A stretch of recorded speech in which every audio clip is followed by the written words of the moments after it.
A lone church bell tolls at midnight. The camera drifts through a rain-slick street in the settlement of St. Marlow, Massachusetts, a hushed town frozen by wind and whispers. In the flicker of a gas lamp, a nun's shadow moves across the orphanage yard. A small boy gone missing, a pregnant nun emerging from the boiler room. The secret seeps into the stone walls of the seminary. This is no accident. The air tastes of coal ash and fear. The congregation knows something is wrong, and yet no one speaks. Cue title, Whisper in the Pews. The voiceover begins. Some secrets were never meant to be born into this world. In 1897, St. Marlow sat along Massachusetts' cold coastline, a town built on ship, timbers, and old Puritan pride. Churches rose with whitewashed steeples, orphanages filled with children whose parents were lost to sea or factory fire. The institutional arms of the town, church, orphanage, seminary, were skeletal, austere. Under the righteous veneer, however, a fossilized pattern of control held sway. The orphanage of the Holy Mercy Orphanage operated under the watch of the Sisters of the Sacred Veil, nuns sworn to serve. Yet walls no more than lips allow. In the hush of corridors, whispers of a child unborn circulated. A pregnant nun, a slave boy. The town's silence became a pact. Sister Magdalena, age 51, had served the community for nearly 3 decades, delivering alms, guiding girls into sewing rooms, attending midnight mass. Her voice was soft and disciplined, yet something changed. She stopped singing the hymns with the other sisters. In the orphanage kitchen, her eyes flickered when the younger boys ran past. She lingered longer near the boiler room where the air gathered into steam and shadows. The staff dismissed it as old age catching up, but the younger novices sensed the tremor behind her calm. She carried in her skirts a peculiar heaviness, a hush in her gait that did not belong. In the basement of the orphanage, a young African-American houseboy, Elijah, worked full-time. He had been brought into St. Marlow after the collapse of the textile mills in Georgia. Though slavery had been legally abolished decades earlier, the town's industrial fortunes made him akin to indentured servitude. And his hours were long, his pay nominal, his supervision minimal. He moved quietly, bending under loads, cleaning soot. He was only 16. The sisters called him Helper. The children called him Silent Man. No one noticed how he lingered behind Sister Magdalena when she descended into the boiler pit.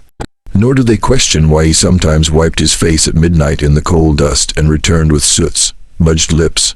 One winter morning, Sister Magdalena collapsed near the laundry room, her hand clutching her abdomen in pain.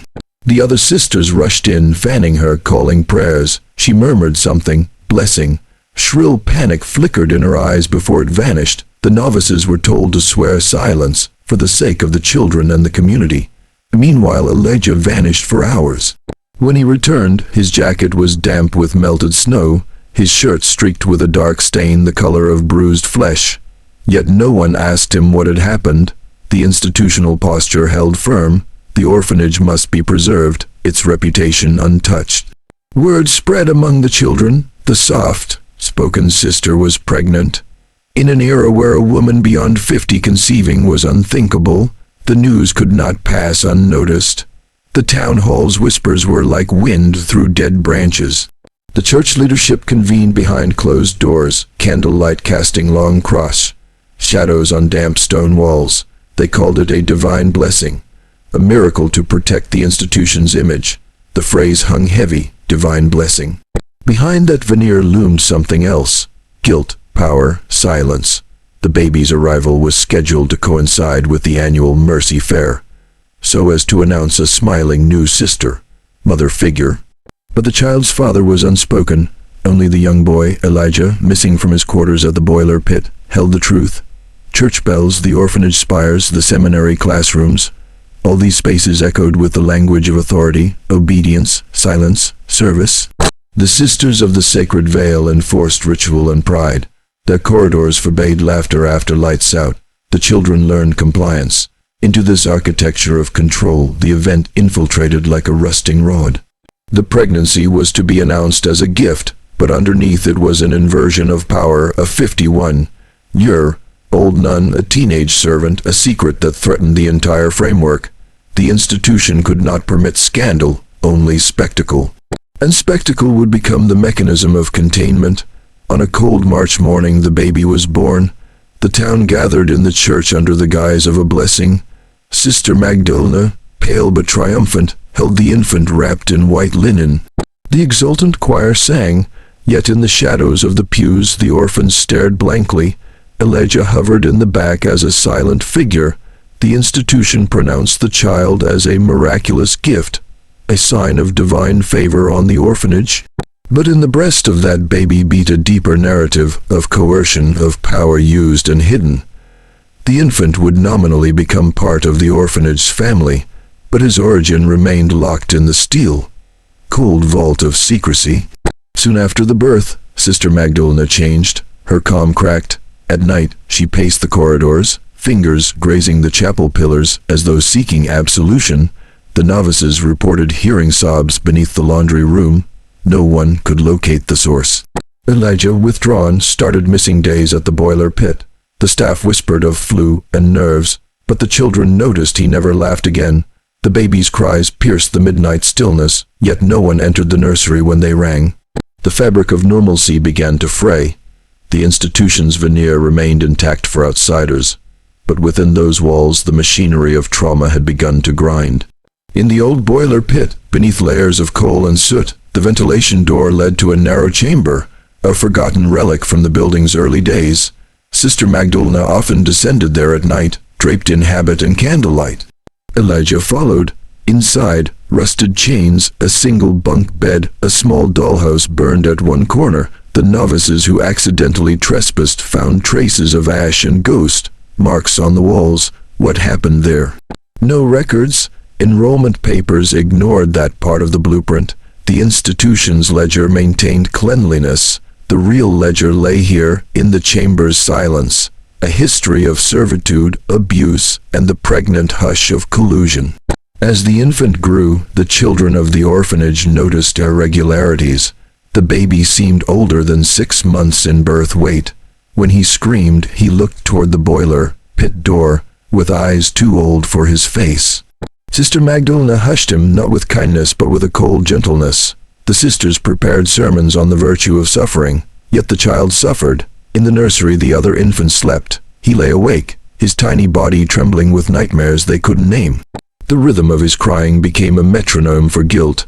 Outside, the town heard nothing. Inside, the walls heard everything. In St. Marlow, the church, the mayor's office, the school, the orphanage, they were intertwined. Everyone knew that the Sisters of the Sacred Veil commanded social resources. Everyone knew that the orphanage offered education and shelter. So when the scandal whispered through the grapevine, no one acted. The industrial owners preferred the quiet of a scandal, free town over the truth of a monstrous secret. Families who gave to the fair bought the illusion of mercy. In salons and parlors, ladies talked nervously about the good sister and a miracle baby, while turning away their gazes from the boy behind the boiler door. Silence was the standard, collusion the currency. The child's first steps were tentative. Under Sister Magdalena's guidance he walked in the chapel aisle, his tiny fingers brushing the kneelers as though seeking contact. The novices took turns teaching him prayer, yet his eyes scanned the rafters, the ventilation grates, the shadows in the corners. The first time he asked, "Why am I here?" the sister waited a long moment before replying, "You are proof of God's mystery." He nodded, but inside he felt a hollow questioning. He sensed that the blessing placed upon his head weighed like a millstone on his chest. And the furnace of the boiler pit thundered beneath the ground. One stormy evening, a former novice named Mary returned to the orphanage. She had left decades before, unsettled by what she called the ice in the corridors.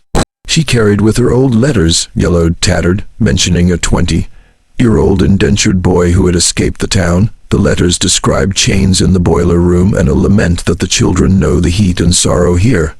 Mary confronted the Mother Superior. The nun's face looked older than her years. Mary's demand, "What happened here?" The superior cited confidentiality, shame, and protection of the innocent, but Mary insisted the threads of history cannot be cut. The chamber beneath the orphanage emerged into the flickering torchlight of memory. Sister Magdalena's dignity fractured. She began to wander the church crypt at midnight, bare feet on cold tile, prayers broken into murmurs of "forgive me," and "not yet." Elijah stayed in his quarters, now the boiler room, his face drawn tight, the dark stain under his eye growing into a bruise. Some nights the baby cried in the nursery, and only the boiler pit door responded, its hinges echoing like distant thunder. The institution attempted to hide the collapse, a sick nun, a sullen worker, a feeble miracle. But the souls within that building were unraveling.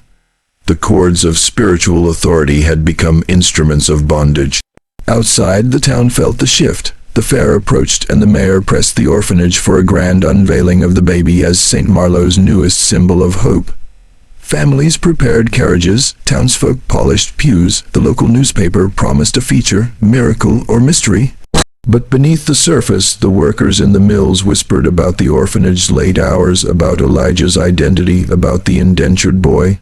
A hush wrapped the town, but within that hush, something stirred like hot ash in a suppressed fireplace. The storm gathering wasn't the winter nor spring, it was conscience. On the day of the unveiling, the baby stood in front of the church altar, draped in a white gown, Sister Magdalena behind him with a fragile smile. The choir sang the hymn of faith made new.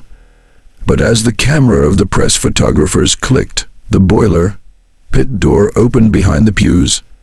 Elijah emerged, coal dust on his skin, his mouth open in a silent cry.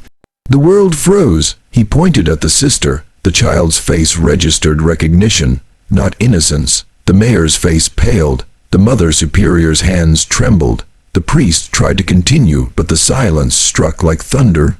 The town witnessed the unveiling of a cover-up. The institution tried to patch the rift. The baby was removed to another facility. Sister Magdalena was quietly transferred to a convent far away. Elijah vanished. Some said he had escaped. Others whispered he died in the boiler room. The chamber beneath the orphanage was sealed off. The newspapers printed a sanitized version, "Miracle Baby ordained by divine grace." But the internal record bore the truth: control, servitude, the body of a nun bending over a slave boy. The town of St. Marlow carried the scar in silence. The children grew up without naming the fear that haunted their night prayers. Years later, the orphanage still stands, its spires unchanged, its windows glazed with light. But locals speak of flickers in the boiler, pit vent at midnight. Some nights, nursery cries echo when no baby sleeps there. The town children tell the story of the ghost behind the pews. The baby's name is lost, the boy's face only a memory in coal. Dust shadows. The institution remains, but trust dissolved. The Sisters of the Sacred Veil manage diaries of service and charity, but beneath those pages lies a vacuum of shame. The town learned some blessings are curses in disguise. The camera returns to the church once more. The bell rings midnight. A wan autumn wind rattles the nave. A single pew sits empty, as though awaiting confessions no one dares utter. The infant's cradle stands in the corner, untouched. The boiler pit door, long since sealed, bears a faint rust string. In the distance, the waves pound the cliffs of St. Marlow, indifferent to human pain. And the narrator closes, behind every altar, behind every hymn, there can lie a secret older than the walls, a rupture in the faith of men. And in the end, the only escape from terror is the light of truth, and it is that light we dare to face tonight. Fade to black.